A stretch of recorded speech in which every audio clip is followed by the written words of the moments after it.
Hey friends, welcome back to my channel. So as I'm new to YouTube, I thought it would be a good idea to give sort of a backstory on my own health history, just to get you all up to speed on exactly where I came from and how I got to where I am today. So today specifically, if you clicked on this video, you probably already know what I'm going to talk about, but I wanted to talk about a subject that's more sensitive and personal to myself. More specifically, I wanted to talk about my history with disordered eating and how I healed my relationship with food. Now, the way that I would describe myself today is intuitive, and I know this is a huge buzzword, and I know people float it around all the time, but honestly, it really describes the way that I eat and exercise. So this means that I pretty much listen to my body. I eat what I want to eat when my body's telling me that it's hungry, and then I listen to my own body's cues in terms of what I should exercise as well. So if I'm not feeling great that day, I might go for a walk instead of doing a HIIT workout. And if my body's telling me it wants carbohydrates, I might have pasta instead of having a salad. However, I haven't always had this kind of in-tune nature with my body. I struggled for probably 5 years plus with disordered eating and also exercise addiction. I struggled with body image. I had days where I absolutely hated the way that I looked, and I put my body through hell, for lack of a better term. Now, if you are someone who is struggling with this currently and you feel like there really is no way out, I promise you, recovery is possible. I was in such a dark black hole, so I think the best way is to just start from the absolute beginning for me. So going back to my childhood, I was always a super happy, active kid. I was in sports. I started running track and field and cross country by the age of 8 years old, and I never really had to think twice about what I was doing or what I was eating. We ate pretty healthy in my house. We had a lot of home cooked meals, for example, but I still ate like a bunch of pasta, pizza, burgers, waffles, whatever I really wanted, and didn't think twice about it. But around that age of 8, I also developed a new sense of awareness about my body. I became aware of how my body looked, and I was constantly comparing myself to the other girls around me. And now my body type's a little bit different than some people, so I tend to hold weight in my midsection, and this became an area that I became hyper aware of on my body and became incredibly insecure about. I remember being a kid and I was insecure to the point where I would wear a rash guard when I went swimming in the pool and swim trunks, like the boys' swim trunks, because I was afraid to show off my body. It's sad that this happened at such a young age for me, but in reality, I think that this is super common for most young girls, especially in this day and age where there's so much social media out there and so much access to this for young kids. So it's not really surprising that this became something that I was aware of at a young age. However, I still was a pretty slender kid, even though I didn't feel this way, and I didn't really know about dieting at the time. We never dieted in my household, so it wasn't a concept I was even familiar with. And so I kept eating whatever I wanted pretty much all the way through high school. But I dove super deep into sports, and I actually was able to secure a position to run collegiate cross country. So I went up to college with this kind of fresh mentality, ready to be on my own for the first time. And this is sort of where things started to get murky. It was in college actually that I was exposed to the world of dieting for the first time. Now, if you know anything about cross country and track, specifically in long distance running, there is a lot of pressure to be thin. Everyone just sort of expected that I would be incredibly skinny, incredibly fit because I was running so many miles a day, and I felt like I didn't really fit that stereotype. I started to develop this mentality that the thinner you are, the faster you are, and I started to think about what I was eating similarly and how I could drop those extra pounds. Now, it wasn't all based on cross country and track. It was also the fact that I went to a school where there was a ton of beautiful girls, and I was constantly comparing myself to them. We had pool parties where we'd have to be in swimsuits, and I was completely insecure with the way that I looked still. So this whole time, my freshman year, I tried to eat as balanced and as healthy as I possibly could, but then my sophomore year creeped around, and I told myself, I'm going to get thin this year. I'm going to control my diet. I'm going to do everything that I possibly can to drop some weight. I'm going to, as I called it, clean up my diet. So at this point, I was still running crazy mileage every week. I was training for the 5K, so I was running approximately 60 miles every single week. And I was limiting my food intake at the same time to try to drop this weight. So really all I was allowing myself to eat was oatmeal, fruit, yogurt, chicken, steamed veggies, and brown rice. And that was it. That was my list of foods that I deemed that were okay for me to eat, that weren't gonna make me gain weight, and that were appropriate. But in reality, I was not eating nearly enough calories to sustain the amount of exercise that I was doing. So I dropped weight incredibly quickly. But I was getting a lot of compliments from people that said I had like toned up, I was looking pretty thin, I was looking great. And so in my mind, I was like, oh yes, this is perfect, this is working. Now this was just the tip of the iceberg that would turn into 5 years of various eating disorders. And from this point on, it would only get more extreme and only get worse. So as I said, initially the weight came off pretty quickly, but I wasn't able to sustain this sort of restriction that I had put on myself. This diet for me lasted about 3 months, I wanna say, and then I actually started binging on a lot of the foods that I was restricting. This was the first time in my life that I had experienced something like binge eating. I mean, I had overate in the past, but this was a different sort of demon. I would binge on random things like protein bars, really anything to get my hands on. I was also drinking a lot of the time, so I would binge on like pizza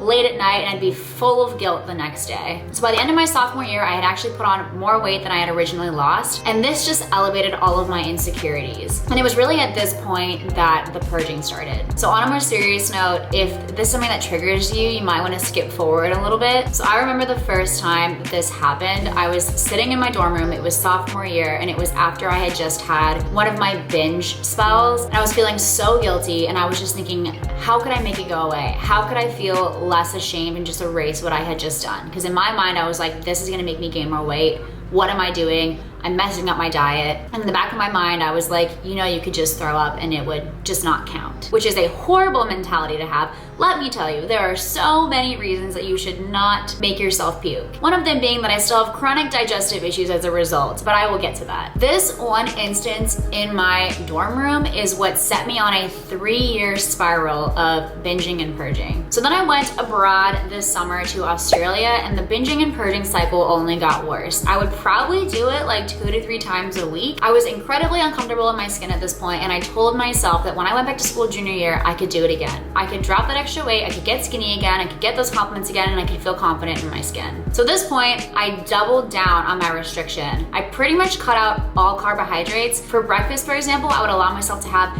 2 eggs, sauteed spinach, and tomatoes. This is after I went for a 10-mile run. I honestly don't really remember too much about my whole junior year of college. I kind of blacked it out from my memory. It was a year full of me being sick for probably 6 months, I wanna say. I had pneumonia the entire first semester. I was stressed out applying for jobs. I was stressed out about my college workload. I also was running at the same time. And the part that really stuck with me is that I would emotionally eat like crazy. I associated food with emotions. It became this unhealthy sort of dynamic where I would use food to soothe my stress, and as a result, stress about the food that I consume. And when I went back to school my senior year, I was like, I can do it again. Are you getting that there's some sort of a cycle here? This happened on and off for me pretty much every single year. And ultimately, this entire time I was feeling like a failure because I couldn't stick to this super strict, unrealistic diet that I had set for myself over the years. So coming into my senior year, I had new guidelines for myself. This time, I was gonna go hard.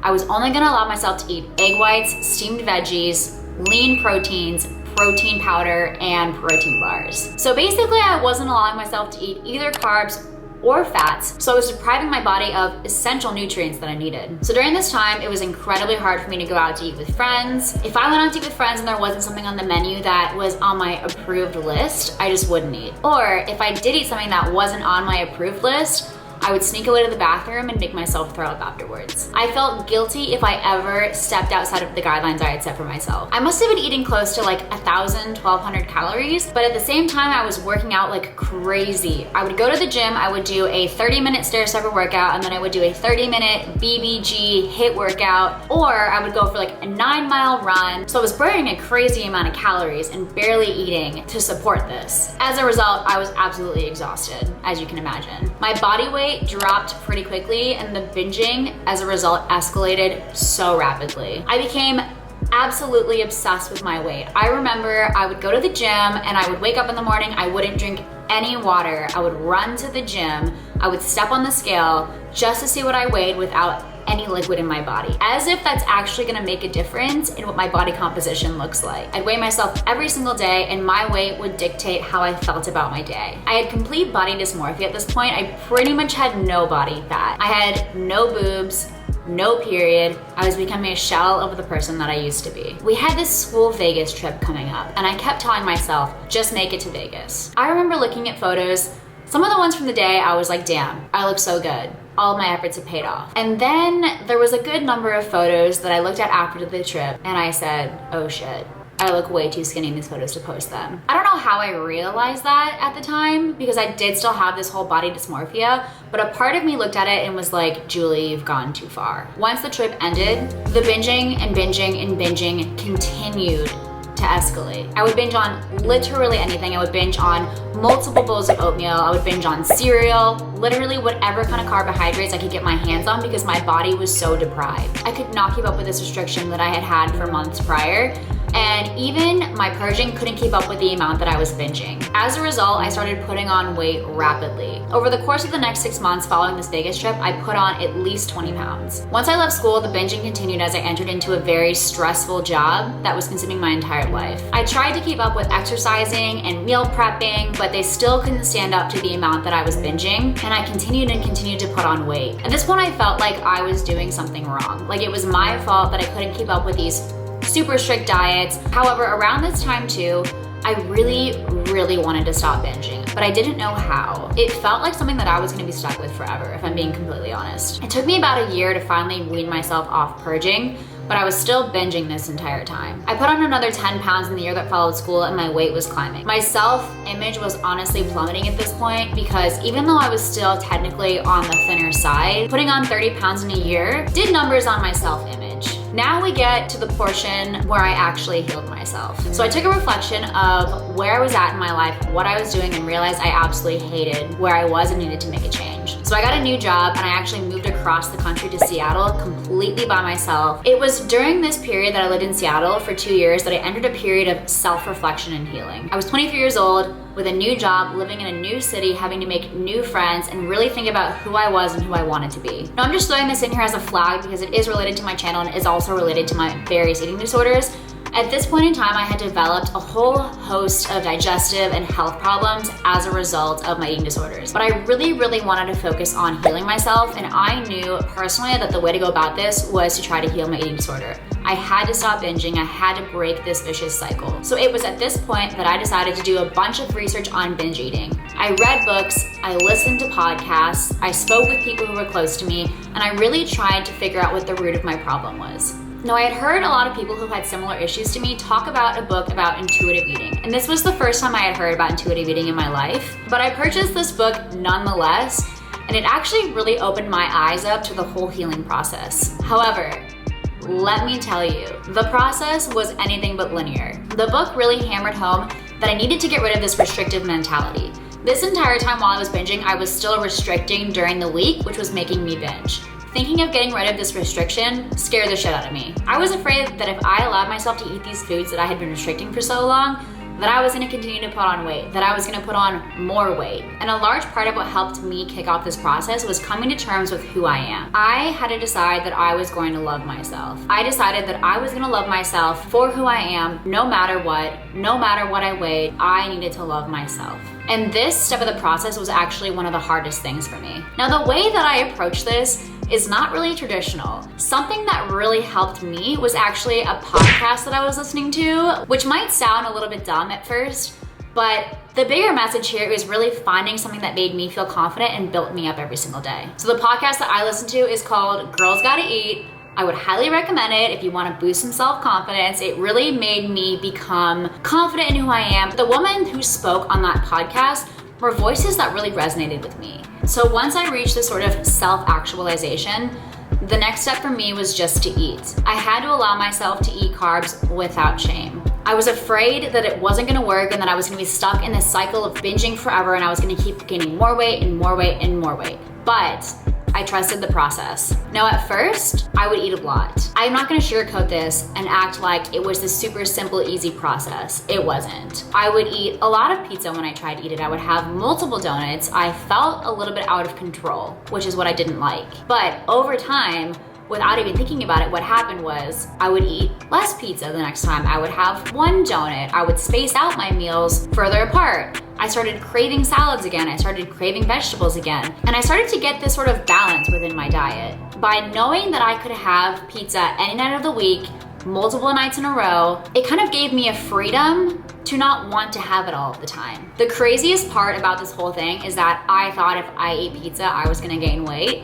And I will tell you, I had tacos, burritos, pizza, pasta, fries, cake, Reese's, and I lost 20 pounds in 6 months. Now, I wasn't even trying. It just happened naturally as my body went back to its natural set point. Because I wasn't stress eating, because I wasn't binging and restricting, my body was able to actually regulate my hunger a lot better, and I felt way more satisfied, and as a result, didn't need those extra calories to satisfy what was lacking in my diet.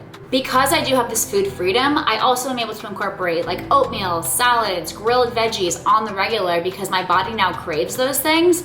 And sometimes I'll pick that over having pizza just because I don't feel like eating that. It is hard to describe the feeling of food freedom until you're in it. I legit only think about food now when I'm hungry or if I'm planning a bomb-ass meal for the evening. Now at the same time, I might not have the perfect body, but I feel balanced and I feel a sort of love for myself that I never had in the past. But I promise you, if you are struggling with a similar issue to me, food freedom really is possible. I know I've said it before, but I really want to hammer that home that you are not alone. So the first step that I recommend if you're dealing with something similar yourself is honestly just to tell someone. Tell one of your close friends, tell your parents, tell a therapist. Just admitting this to someone can really help you face this issue head on. My second step would be to start reading. Do a lot of research online, read the Intuitive Eating book, I will link it down below. And my final step is to find something that makes you confident.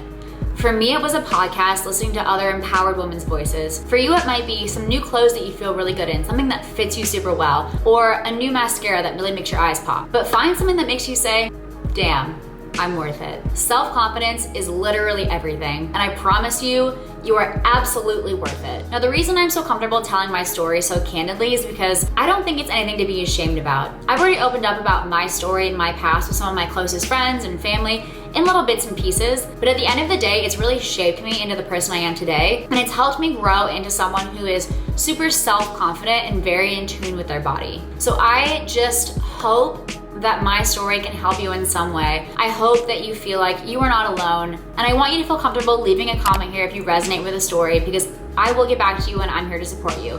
Think of me as your cheerleader in your corner. Now, I'll be posting new videos every single week, and I am hoping that on my channel we can help debunk the diet industry together. Now that is it on my story of disordered eating and how I healed myself. Until next time, goodbye my friends.